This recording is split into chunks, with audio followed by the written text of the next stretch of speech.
bagong school year po at kakagraduate ko lamang po ng senior high school po. Dahil grabe talaga ang blessing ng Panginoon.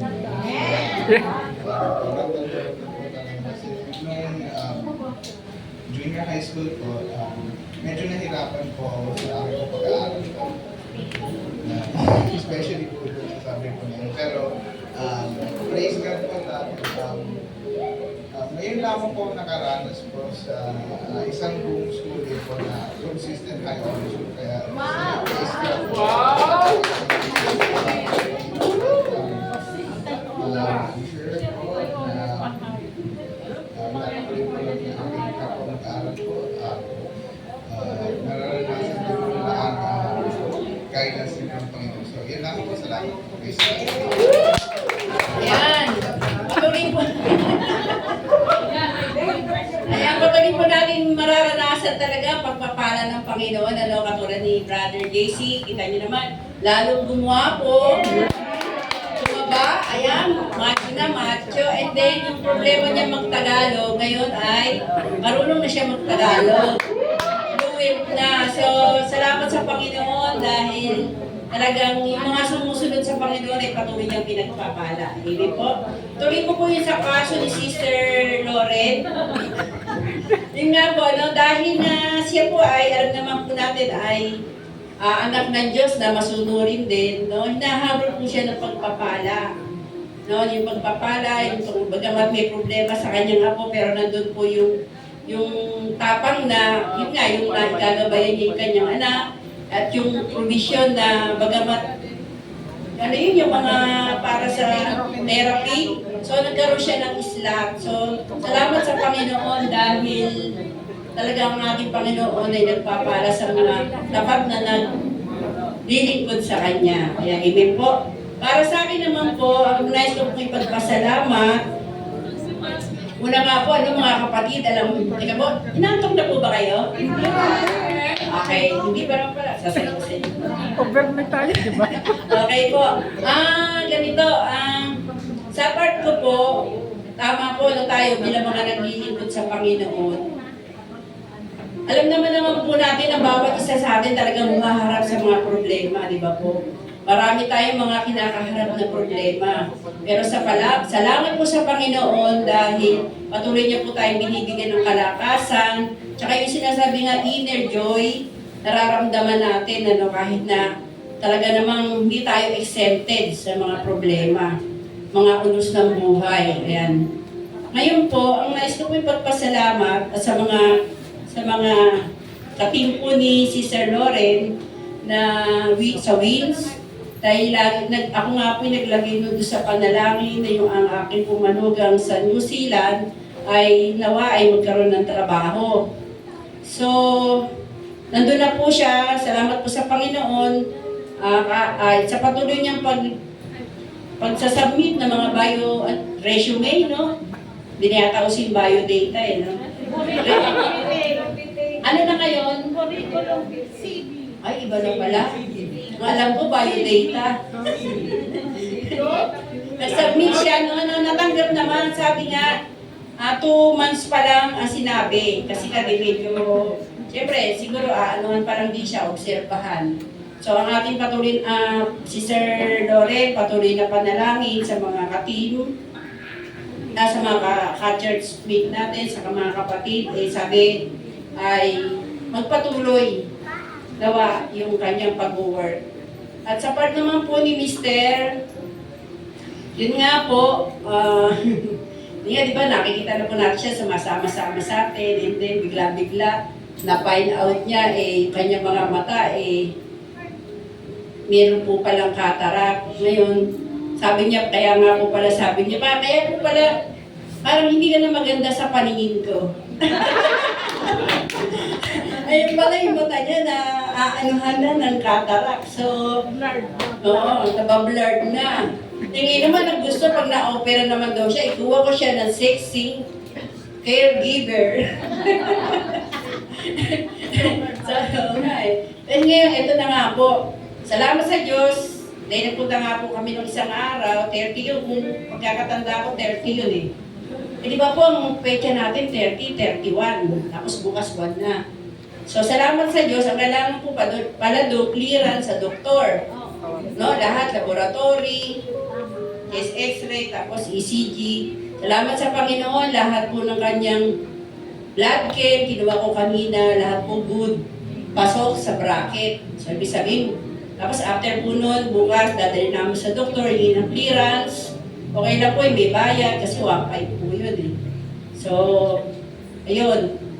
Kukunin ko na lahat, and then sasubmit sa doktor, kukuha ng clearance. Tapos magsasabi na po kami dun sa Manila, ay, oo, na ano nga, mag-o-opera. Kasi pag ano ka pa pala pumunta, yung doktor na na-meet mo Monday ka rin dapat ulit bumalik.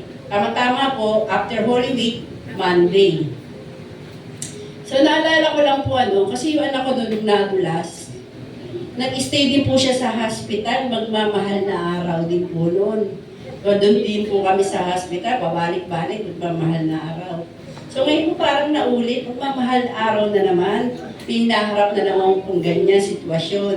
So kaya salamat po sa Panginoon dahil talagang kalakasan patuloy po niya ibinibigay sa atin. Kalakasan physically, kalakasan spiritually. Ayan. Salamat po. Yun lamang po mga kapatid. Mukhang may naabangan pa kayo Sige po. Sino po? Meron pa po ba?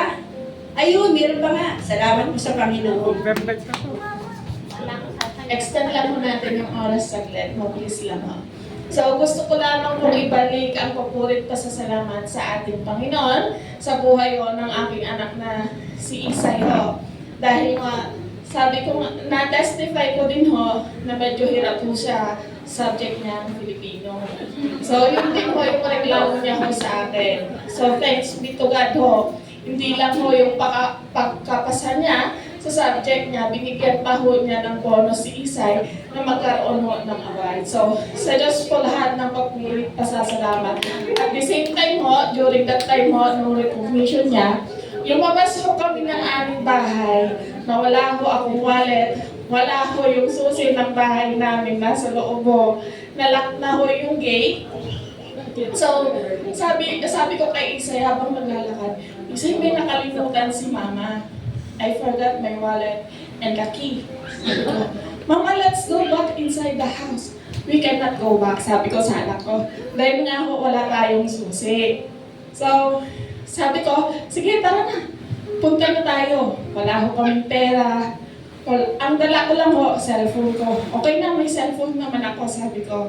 So, saka ko naiisipin yung pagbubukas ng kandado sa gate, pagbalik natin, sabi ko kay Isay. So, no mama, let's go back, sabi niya. So, hindi, baka mali pa tayo. So, praise be to God dahil merong kinasangkapan ang Panginoon para makapunta kami sa recognition niya ng libre po. At the same time, pabalik ng bahay namin, libre pa rin So, dinaanan kami ng classmate ni Isay. Sabi ng mama niya, sabay na kayo sa amin. Kasi same din naman yung pupuntahan natin. So, taga Lancaster yung mama ng classmate ni Isay. So, hindi naman kami nagkakabanding ng mga parents doon sa school nila Isay kasi paghatid mo, alis ka na, balik ka na ng bahay. So wala kaming banding na ganon, pero thanks be to God na talaga mabuti ang Panginoon dahil may gagamitin siya para hindi tayo mahirapan.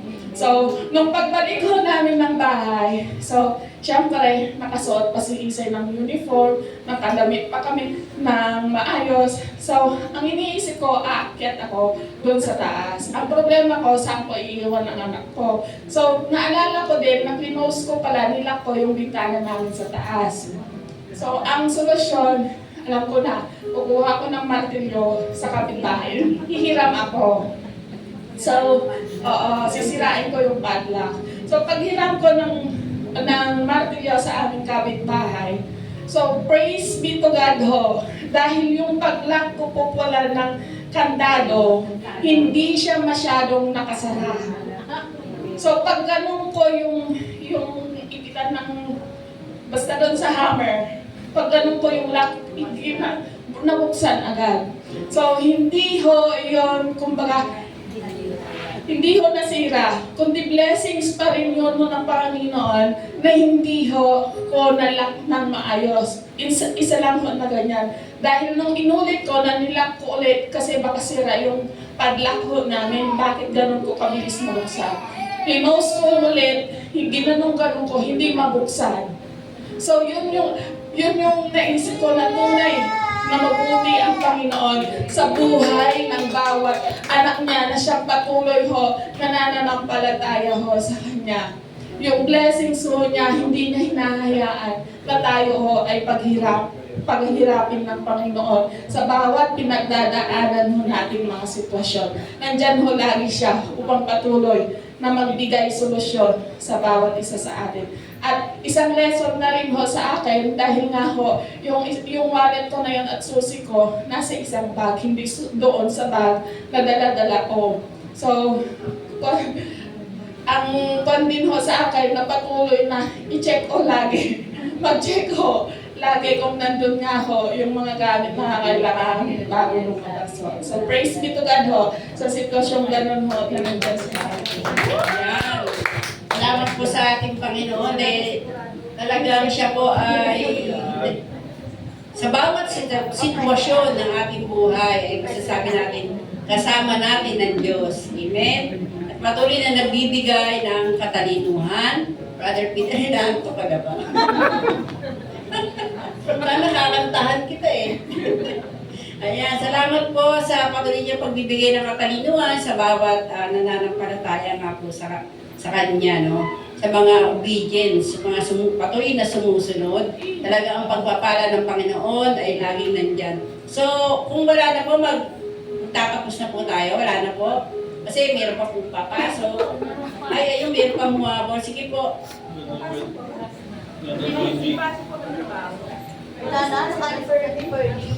Magandang gabi po sa ating lahat. Gusto ko lang po ipagpasalamat na si Tamara kahit pa paano.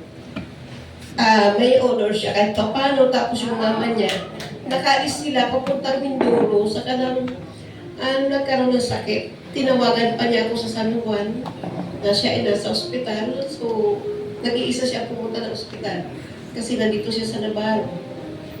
Balba nung time na yun ako'y natuwa kasi yung isa kong anak, sabi niya, Mama, kahit ako dami kong trabaho, mag-bis ka, punta tayo mag-Bison. Akala ko mamimili, yung pala kami maghapunan lang. Ngayon, pag uwi ko ng bahay, yun naman ang sumalubong sa akin. Nasa hospital yung isa kong anak. Sa madaling salita po, hindi ako ready sa lahat ng bagay dahil sa bahay marami po talaga akong maiiwan. Pero sinabi ko sana kung isa na i-drive niya ako ng motor para mapunta ko na yung kanyang kapatid. Pagdating ko po doon, sadya naman na hindi naman ako ganun ka. Masabi natin hindi ako worker kasi hindi ako nakatapos doon sa AGR. Bagamat si Lord ay nasa puso ko palagi. Pero ni-over ko po siya. Sabi niya, ang tindi daw ng kanyang nararamdaman yung kanyang ulo, likod, tagiliran at balakano. Yung pong aking ginawa, i-pre-over ko po siya dahil yun ang ginawa. Sinabi ni Lord sa akin na gawin ko. Sa ospital, pagdating ko po doon, habang hinihintay niya ang kanyang laboratory, nakatulog siya. Dahil sabi niya hindi nag-aanong masakit. So, naglumabas po kanyang laboratory, meron siya UTI. Kaya sabi ko, anak, magaling naman na ikaw ay nagpa-check ng iyong, sabi ko sa iyo, iwasan mo yung mga pagkain na hindi dapat kainin na kainin palagi. Ngayon po, ang nangyari, sabi niya, hindi na ganong masakit, sabi na mo sa ospital, sige, pwede ka na umuwi. So, inuwi ko na po sila sa bahay namin ng anak kong isa. Ito po nangyari, umuwi na naman po ako sa San Juan dahil linggo kaya hindi po ako nakapag-church kasi may meeting ako ng umaga. Hindi may meeting sana ako ng hapon, tawag na naman po siya. At matindi na yung sakit ng kanyang, yung kanyang nararamdaman. Pagdating ko po, pre-over ko na naman po siya ulit. Pinainom po siya ng, ito po talaga naman, ang balat po ng Nara ay magaling po sa UTI. Tapos dinalhan ko rin po siya ng talagang therapist. Ay sa biyaya po ng Lord, talaga namang Si Lord talaga po ang nagpo-provide ng mga pangangailangan dahil sinimot pala na mag-aama yung laman ng kanyang itiin. Mabuti na lang kabibigay lang sa akin ng allowance ko na hindi man ganun kalaki, pero nakasurvive. Kaya po, masasabi ko lang po, ay maraming salamat dahil kinumusta mo kanina.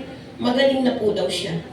At puro po pray over, pero bagamat may ginamit akong herbal, yung aking vinegar, meron pang kaunti. Pero talaga sa Lord po talaga lagi ang papuri kasi po siya talaga nagbibigay lagi sa akin ng paisip sa kabila ng hindi ako ganun ka-active na kagaya sa mga worker dahil ito nga po yung nangyari sa akin. Pero praise God, maraming salamat at ganoon din po nung Sabado at hindi naman ako, nakalimutan ko na kasama pala ako sa group ng Pacifica, ay ano po ba yung Peninsula. Nangyari po, maganda po signal sa amin at talagang pinagkaloob talaga ng Lord yun. At marami pang nangyari noon, may aso na talaga namang hindi ko kilala, pumasok sa bahay. Pero through prayer lang po talagang ginawa ko kasi takot ako sa aso. Washing machine ko, hindi pa nagagamit. Winasak na yung hose bago yung aking hose sa tubig. Kinagat-kagat. In Jesus' name, puro prayer ang ginawa ko. Talaga sabi ko, Lord, ito ka talaga. Kaya dinagdag ko lang po, pasensya na kayo sa haba ho. Kaya sabi ko, hindi ko mapalabas yung aso na nalalangin ako, pinakain ko yung tao na nagtatrabaho sa bahay. Sa labas ko pinakain. Pagkakain, iniwanan ko yung kinainan, tapos lumabas na ako ng bahay. Through prayer, pag-uwi ko ng bahay, wala na po yung aso. Talaga sabi ko, pag ang bahay hindi ganun ka-okay, talaga kahit sino pwede pumasok kasama pati mga pato ko at manok. In Jesus' name, Amen. Salamat mo, Sister.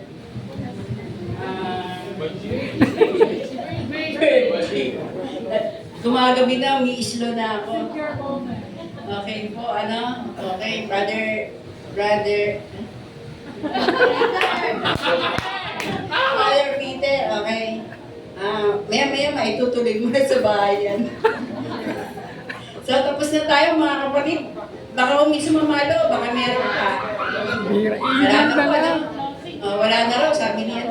Messenger. Sige po, mag-closing prayer na po tayo. Amen. Tayo po'y tumayo. Awit po muna tayo ng Ay, isang awit awit pala. sa ating Panginoon. Then we will proceed sa ating closing prayer. Sige. Lahat ng papuri at pagkakilaan ang pagluwalhati pagkat ikaw ang harapan dapat nasambahin. O Jesus, ang ngalan mo, O Jesus, ang